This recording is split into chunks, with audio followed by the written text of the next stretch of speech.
ہجرت آپ صلی اللہ علیہ وسلم نے فرمائی، انظار عام اتمام حجت کے بعد آپ نے پھر ہجرت فرمائی اور مکی دور سے مدنی دور کا آغاز ہوا.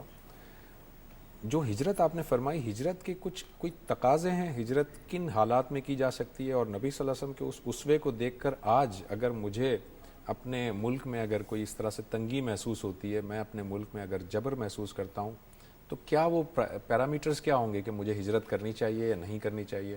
نہیں، ہجرت کی دو قسمیں ہیں. دیکھیے، ہجرت تو عربی زبان کا ایک لفظ ہے نا، کہ آپ نے اپنا وطن چھوڑ دیا، رائٹ. تو اس کے لیے ہجرت کا لفظ استعمال ہوتا ہے. عربی زبان میں یہ کوئی اصطلاح نہیں تھی، جیسے ہمارے ہاں ترک وطن کا لفظ استعمال ہم کرتے ہیں، تو ایسے ہی ہجرت کا لفظ عربی زبان کا ایک لفظ ہے. اس کی دو صورتیں وجود میں آئی ہیں، یعنی رسالت میں آپ صلی اللہ علیہ وسلم کی بعثت ہوئی، قرآن نازل ہوا، دو صورتیں وجود میں آئی ہیں جو قرآن میں زیر بحث ہیں. اس کی ایک صورت وہ ہے کہ آپ پرسیکیوشن کا نشانہ بن گئے ہیں. کوئی شخص، اللہ کے بندے، جیسے رسالت میں آپ صلی اللہ علیہ وسلم پر ایمان لانے والے کمزور لوگوں کو پرسیکیوشن کا نشانہ بنا لیا گیا. صحیح. آپ کے علم میں ہے کہ اس کے بعد آپ نے، بلکہ آپ کے ایما سے بعض لوگوں نے یہ فیصلہ کیا کہ وہ حبشہ کی طرف ہجرت کر جائیں. جی بالکل. یہ وہ ہجرت ہے جو ہمیشہ باقی رہے گی.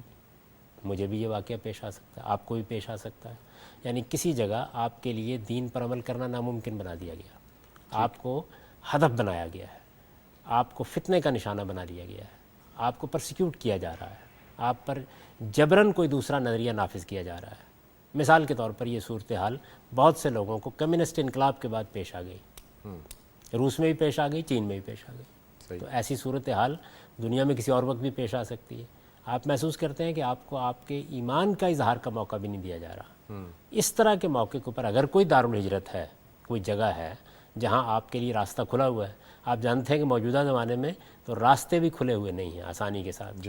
یعنی کہیں کھلتے ہیں، کہیں نہیں کھلتے. ایسا نہیں ہے کہ آپ یہاں سے بستر اٹھائیں گے اور اٹھ کے نکل جائیں گے. آج سے 100 سال پہلے تو یہی صورتحال تھی، آپ اطمینان کے ساتھ نکل سکتے تھے، لیکن اب یہ صورتحال بھی نہیں رہی. یہ بدقسمتی ہے دنیا کی.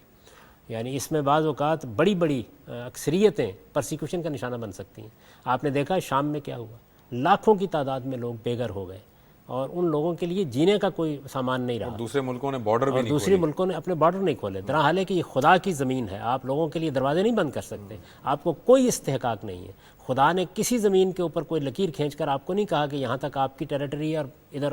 یہ انسانوں کے لیے، اس سوال للسائلین ہے. اس زمین کی تو ملکیت بھی نہیں ہو سکتی.